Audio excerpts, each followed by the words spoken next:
Então, boa noite a todos, sejam bem-vindos a mais um estudo da série Imortalidade da Alma, aqui no Projeto Paz de Joelhos Filhos de Pé. E hoje nós vamos falar sobre a promessa de Cristo ao ladrão da cruz. E está conosco o pastor Antônio Machado, né, que vem dirigindo essa série tão maravilhosa. Eu peço para vocês irem lá e rever todas as séries, que é muito rica em informações. E conosco está o pastor Machado, eu passo para ele a palavra. Seja bem-vindo, pastor. Obrigado, minha querida irmã, uma boa noite para a senhora, uma boa noite para todos os nossos amados irmãos e irmãs aqui linkados no Par de Joelhos, Filhos de Pé. Continuando a nossa série sobre a imortalidade da alma, nós estudaremos nesta noite esse tema que é tão controverso no meio cristão, nas suas subdivisões católica, protestante, espírita. E, em contrapartida, nós, os adventistas do sétimo dia, trazendo a verdadeira compreensão acerca do tema, uma vez que nós não concordamos com o dualismo, nós não concordamos com o estado consciente dos mortos, nós não concordamos com a imortalidade natural da alma, sim, com a imortalidade emprestada, derivada, concedida, e, claro, somente na volta de Cristo, é que isso que é mortal se revestirá da imortalidade, então no momento certo. Então, nós não aceitamos a doutrina espiritualista de Satanás, a Eva lá no Éden, você não vai morrer. Nós não concordamos que os mortos já vão para um lugar de sofrimento, no caso os perdidos, ou para um lugar de gozo, no caso dos justos. Não. Nós sabemos que a morte dos justos é preciosa ao Senhor, mas o galardão da vida eterna, da imortalidade derivada, só nos será concedida por ocasião da sua segunda vinda, ou da segunda vinda de Cristo em glória. Aí sim, disse Paulo, esse nosso corpo mortal se revestirá da imortalidade, da incorruptibilidade. Então, o texto de hoje é Lucas 23. Os dois malfeitores, a partir do versículo 29. E conforme nós já fazemos sempre, eu vou pedir para o irmão Eliés tome parte na leitura. Vamos então para o versículo 39 em diante. Um dos malfeitores crucificado blasfemava contra ele, dizendo: não és tu o Cristo? Salva-te a ti mesmo e a nós também.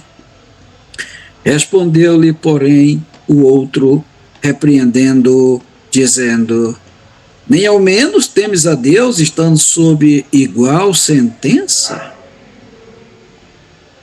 Nós, na verdade, com justiça, porque recebemos o castigo que os nossos atos merecem.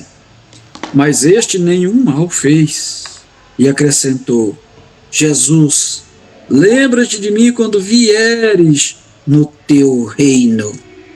Jesus lhe respondeu: em verdade te digo que hoje estarás comigo no paraíso. Meus amados, mediante esse verso e essa afirmação, os espiritualistas em geral afirmam que aquele homem foi ao paraíso logo após morrer, logo após a sua morte ali na cruz. Que naquele mesmo dia, aquele homem foi para o paraíso. Nós já estudamos aqui a parábola do rico e do Lázaro, né? Nós já estudamos aqui as almas debaixo do altar, né? Apocalipse. Nós já estudamos aqui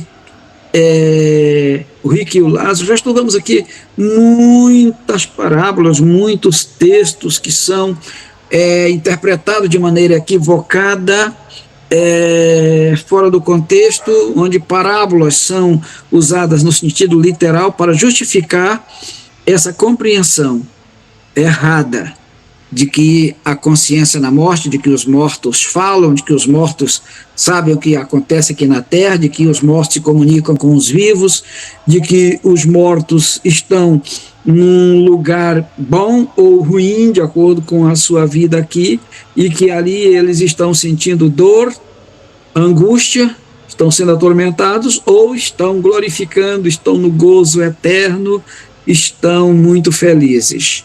E até mesmo estando num lugar assim, pedindo morte, pedindo vingança, justiça contra os que os oprimiram aqui na Terra. Então nós já vimos que, na verdade, essas coisas não têm sustentação bíblica num estudo mais aprofundado. E é o caso aqui. Vamos então à questão. O que Jesus dissera de fato àquele homem?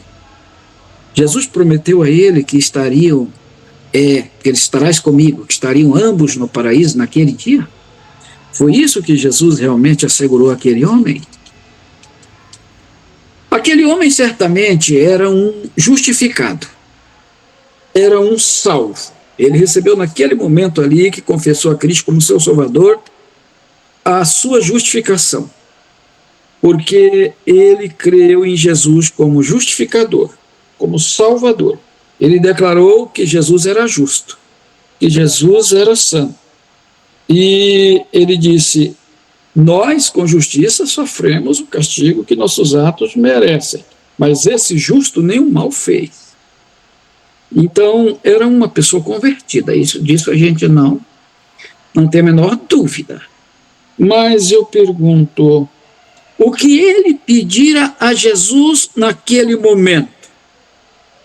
Eu sempre tenho dito que ali, naqueles dois homens, estão representadas as duas religiões que existem na Terra. Nós temos lá em Caim e Abel duas religiões. Nós temos ali a religião que segue com prazer fielmente o que Deus pede, faz o sacrifício que Deus exige, e a religião alternativa, a religião do tanto faz, do Deus me entende, né? Então Deus pediu animal, pediu sangue, pediu cordeiro, mas Abel fez a vontade de Deus, mas Caim ofereceu frutos. Então é religião alternativa. Então Deus pede para santificarmos o sábado, mas a religião alternativa diz não, vamos santificar o domingo, a sexta-feira, como fazem os muçulmanos. Então, a religião alternativa nós temos em Jacó e Esaú. Jacó fez a vontade de Deus e Esaú fez a vontade do ventre, satisfez os seus próprios desejos, trocou o céu por um prato de lentilha, vendeu a sua primogenitura. São dois tipos de religiosos, né? Fazem altares, fazem sacrifícios, oram, enfim, mas apenas a uma Deus aceita. Então, nós temos aqui também na cruz os dois tipos de religiosos. O da esquerda é aquele que não aceita o sofrimento, ele não aceita a cruz, ele não aceita a vergonha, a humilhação, o escárnio, a zombaria, a mofa. Ele se acha muito merecedor, até acima do Filho de Deus, é claro. Então ele diz, se tu és o Filho de Deus, então ele não crê em Cristo como seu Salvador. Ele vê a Cristo como um mestre, como um profeta, ou qualquer outra coisa, menos como Deus.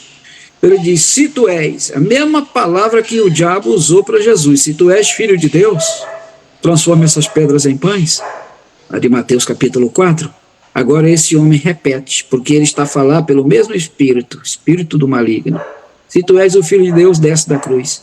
Então esse não aceita a cruz. É religião que não tem a cruz, é religião da facilidade, é religião alternativa, do Deus que me entende, e etc, etc.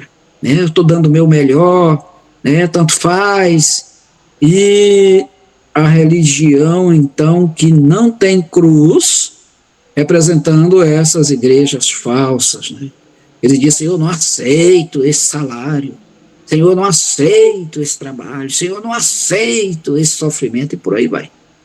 Agora, por outro lado, nós temos a religião de Abel, de Jacó, que passou por tanto sofrimento também, tantas provas e não abandonou o seu Deus.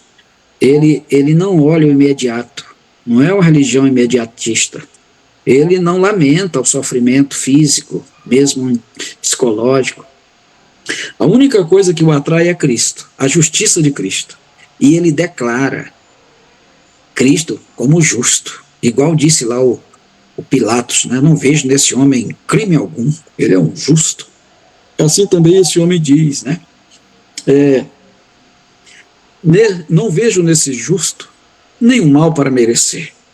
Senhor, lembra-te de mim quando vieres no teu reino.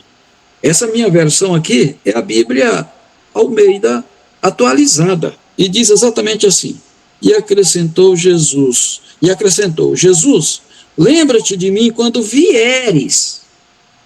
Tem uma outra versão que diz, quando voltares no teu reino. Quando Cristo esteve aqui, ele implantou o reino da graça. O reino da graça é invisível, porque ele é no coração dos homens. O reino da graça não tem formosura material. O reino da graça é algo invisível.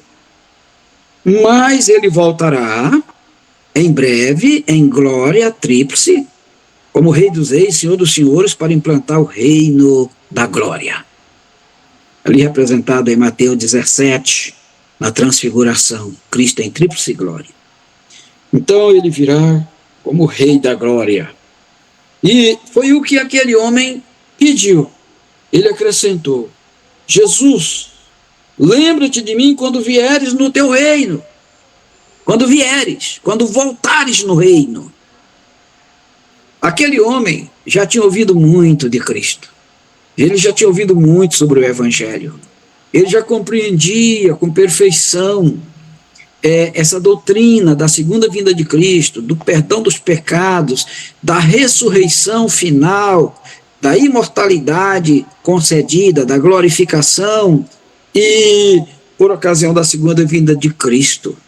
Ele conhecia esses assuntos em profundidade, assim como é Maria que disse, Senhor, em relação a Lázaro, eu sei que meu irmão há de ressuscitar, mas na ressurreição do último dia.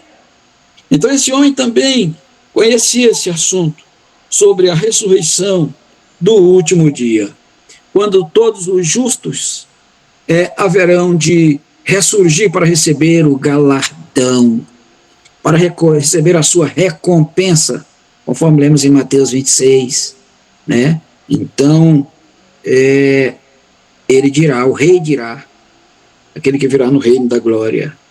Então o rei lhes dirá, vinde benditos de meu Pai, possuí por herança o reino que vos pertence desde a fundação do mundo, o reino que é vosso, desde a fundação do mundo no plano da redenção, né? Uma coisa interessante aqui, meus queridos, aquele homem fez o pedido correto, o pedido que todos nós também fazemos.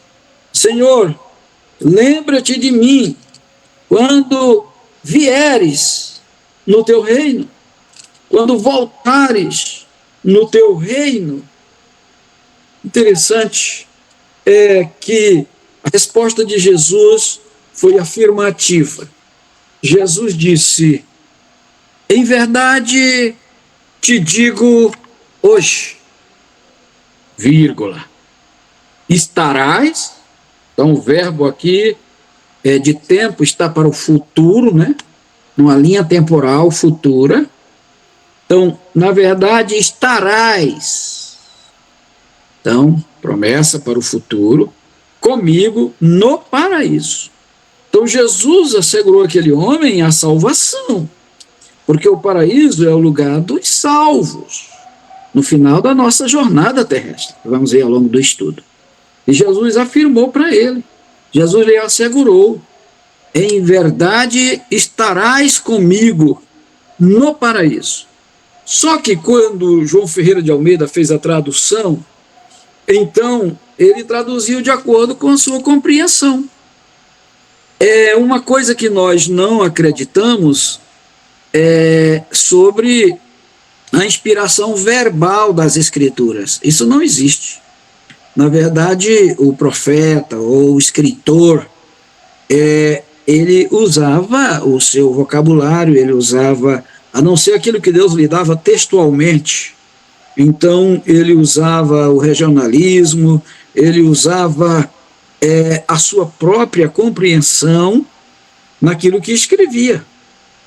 Por isso a Bíblia diz que o sol parou, por isso a Bíblia diz que aquele que subira pelo trabalho da feiticeira de Endor, a hipnotisa, era Elias, está escrito lá, mas, na verdade, nós sabemos que a tradução que foi empregada aqui não é a melhor e nem é verdadeira.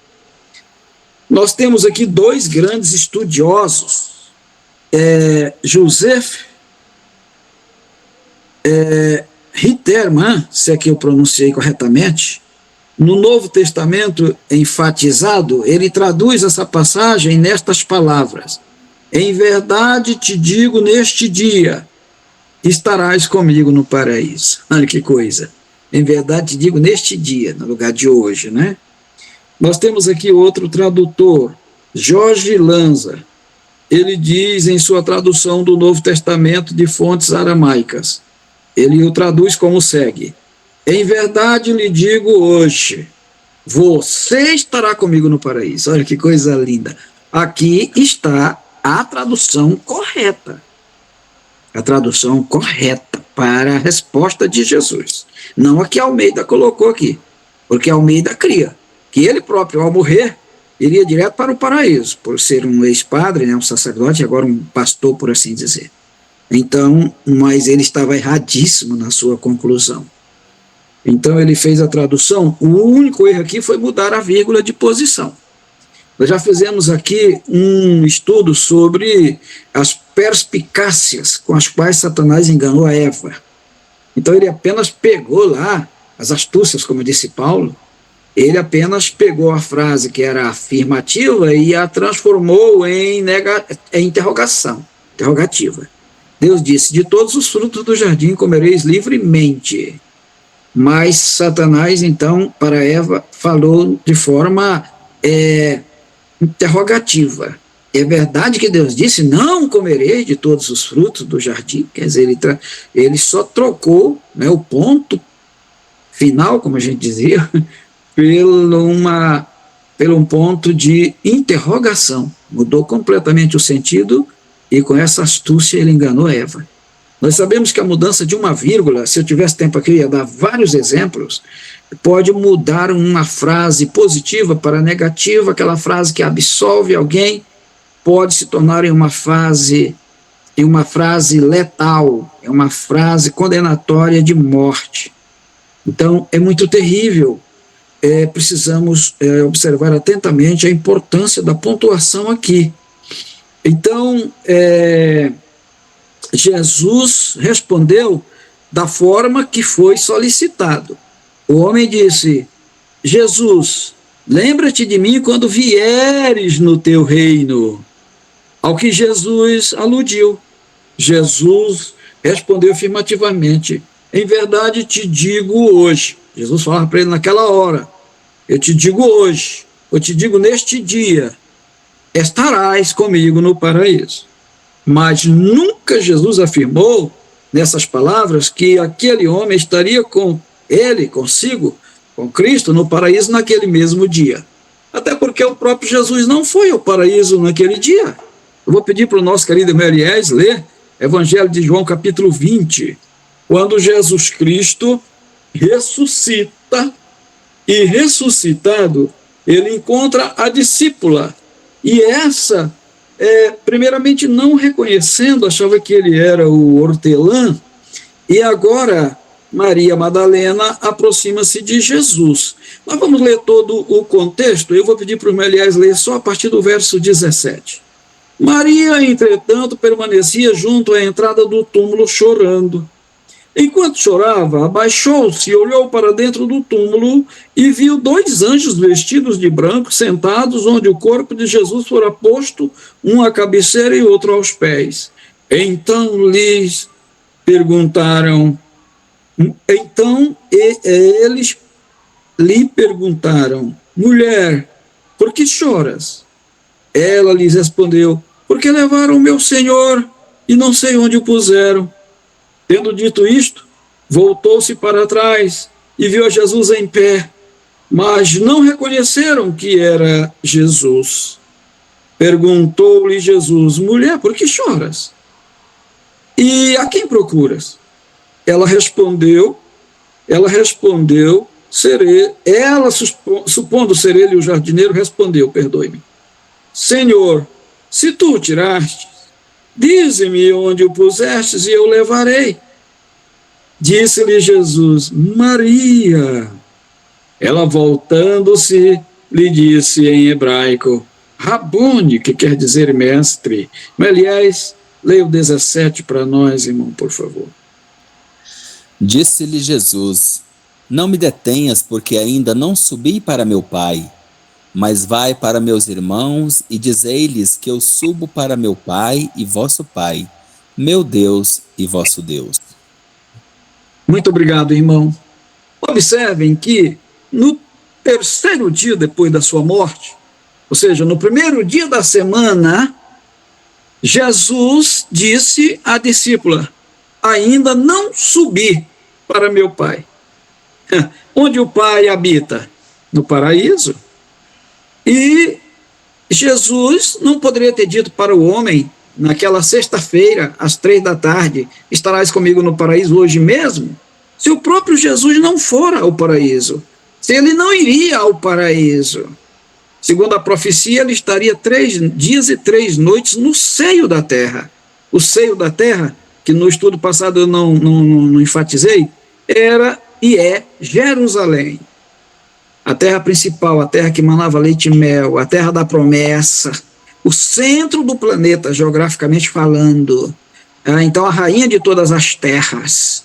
Então, é Jerusalém. Por isso, na quinta-feira, Jesus disse para os discípulos: vamos para Jerusalém.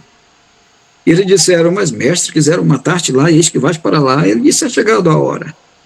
E Jesus, então, passou a sexta-feira, o sábado, e ressuscitou ao primeiro dia da semana. Como ele entraram ali na quinta, então ele passou 3 dias e 3 noites, né? Em Jerusalém. Detalhe interessante aqui, meus amados: depois de ressuscitado, ele disse à sua discípula: ainda não subi para meu Pai. Ou seja, ainda não fui ao paraíso. E aonde ficou o homem da cruz? Ele não foi visto aqui pela discípula. Jesus não fez nenhuma referência a ele, né? Onde ele estava?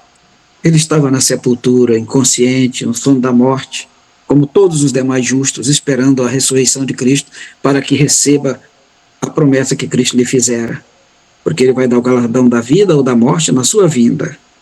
Então, ele disse categoricamente: ainda não subi para o paraíso.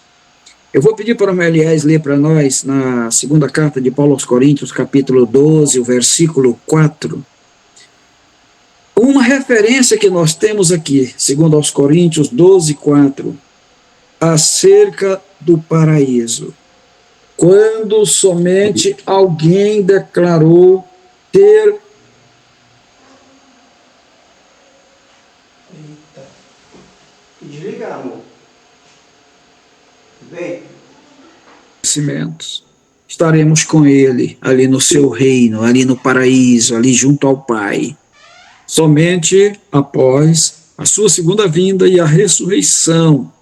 É o que disse Paulo, vou pedir para o irmão Elias ler para nós, na primeira carta aos Tessalonicenses, no capítulo 4, verso 16, e também o verso 17, 1 Tessalonicenses 4, que nós conhecemos de memória, igual 1 aos Coríntios 15, 56 em diante, né? Então, aqui fica bastante claro, o verso 16, o verso 17, Paulo incluindo-se entre todos os santos desde Abel, que na sepultura aguardam a ressurreição gloriosa para o encontro glorioso com Cristo em glória, no reino da glória, no final das nossas peregrinações nesta vida, mesmo depois da morte nos alcançar, na sepultura ou na profundeza dos oceanos, o mar dará aos mortos que nele estão, a sepultura, o inferno, né?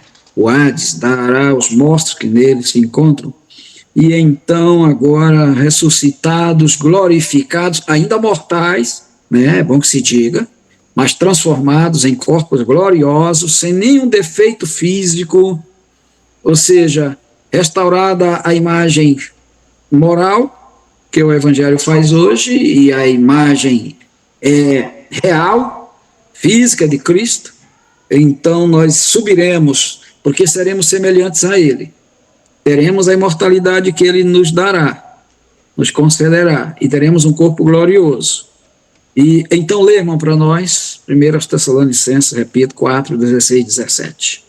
Porque o mesmo Senhor descerá do céu com alarido, e com voz de arcanjo, e com a trombeta de Deus, e os que morreram em Cristo ressuscitarão primeiro.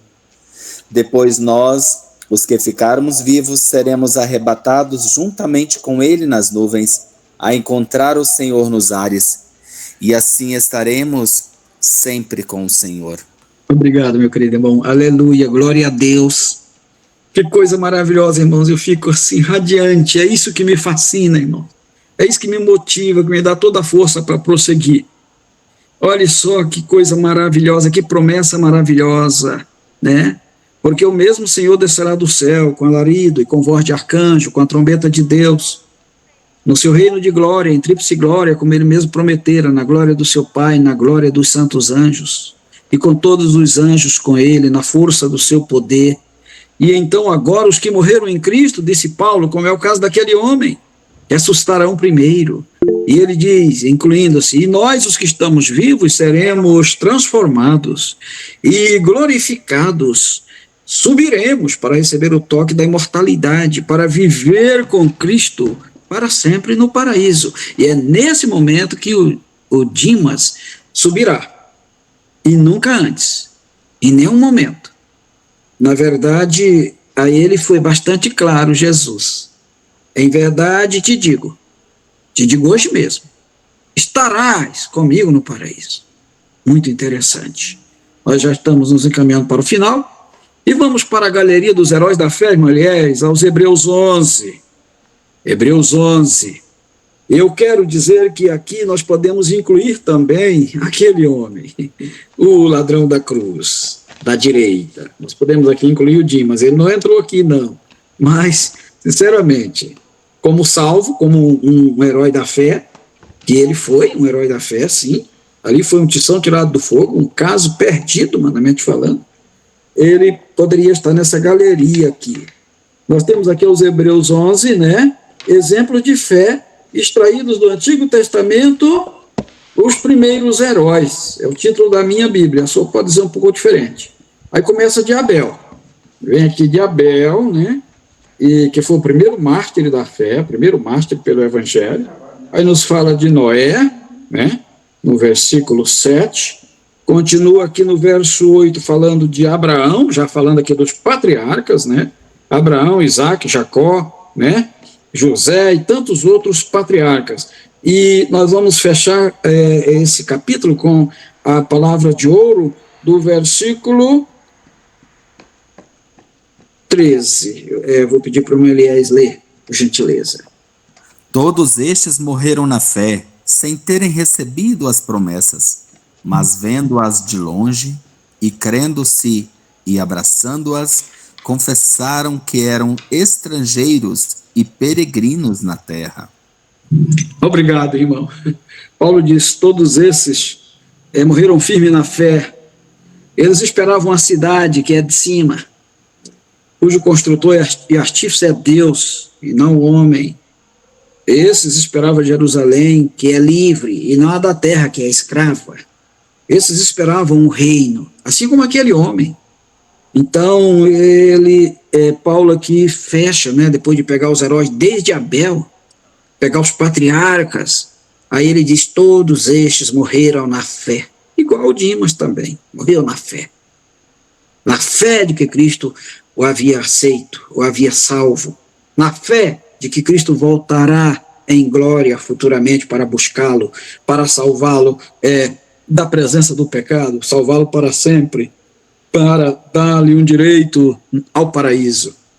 Então, diz aqui, todos eles morreram na fé sem terem recebido ainda as promessas. A mais valiosa das promessas, a Jerusalém celestial, a nova terra, a glorificação, né, o céu, né, o paraíso, né, e por aí vai. Então, como Jesus prometeu ali para os discípulos, voltarei e vos levarei para mim mesmo, para que onde estou esteja vós também. Então todos eles morreram sem terem recebido a promessa, mas crendo-a e vendo-a de longe, igual aquele homem diz, quando vieres, colocou para o futuro bem distante, quando vieres no teu reino, quando voltares, lembra-te de mim, porque quando ele voltar, ele vai dizer aos da direita, vinde bendito meu Pai, possuí por herança o reino que é vosso. Agora eu vou concluir, né? São 8h51, vamos concluir com Jó 19:25, testemunho de um patriarca. Jó 19:25, meu aliás, a declaração salvífica, a declaração que bate com o pedido daquele homem e com a resposta, com a promessa de Jesus, porque ali Jesus fez uma promessa àquele homem. Hebreus 11:13 diz que todos eles morreram na fé sem terem recebido as promessas, mas esperando-as e vendo-as de longe, crendo, né? Então eles descansaram, eles dormiram esperando o cumprimento dessa promessa.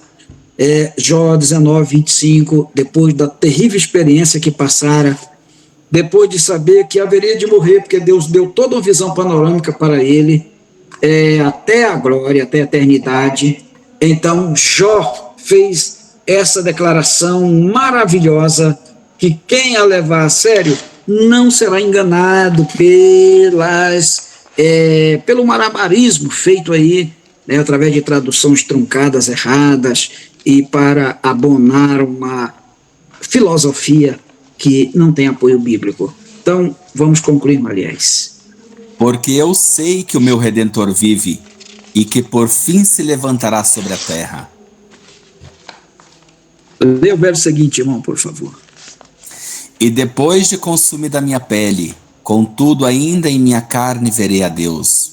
Vê-lo-ei por mim mesmo e os meus olhos, e não outros o contemplarão. Muito obrigado. Meus queridos, aí está a esperança de todos os homens salvos. Essa foi a esperança de Abel, esperança de Noé, esperança de Abraão, de Isaac, Jacó, José. Essa foi a esperança dos patriarcas, como Abraão, a esperança de todos os santos homens de Deus. Essa era a esperança de Maria, irmã de Lázaro. Essa era a esperança daquele homem ali da cruz, que a tradição denomina de Dimas. Isso para nós não importa o nome dele. Pouco importa. Essa foi a esperança de Paulo, a esperança acerca de Davi, ali no seu sermão em Atos 2. Essa foi a esperança de João de Pátimos, de todos os salvos, inclusive do patriarca Jó. Ele disse, porque eu sei que o meu Redentor vive, e que por fim se manifestará sobre as nuvens dos céus. Está falando da segunda vinda de Cristo. E que depois de desfeita a minha carne, ele falava da morte, da corrupção, pelos germes na sepultura. E ainda em minha carne, depois de revestida a minha pele, ele falava da ressurreição. Ainda verei a Deus, vê-lo-ei com meus próprios olhos. Olha que lindo quando a pessoa morre com esperança, né? Vê-lo-ei com os meus próprios olhos, e não outros o verão.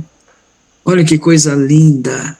Meus queridos, essa é a explicação correta que tem abono bíblico, é a única para o pedido de Dimas e para a resposta de Jesus. Que Deus nos abençoe e que nós cada dia nos firmemos mais nessas promessas, e que quando a morte chegar à nossa porta, nós possamos estar firmes nessas promessas e possamos descansar, repousar na esperança e aguardar Jesus com a recompensa quando ele houver de voltar no seu reino, que se lembre de nós. Amém. Amém, Senhor. Amém.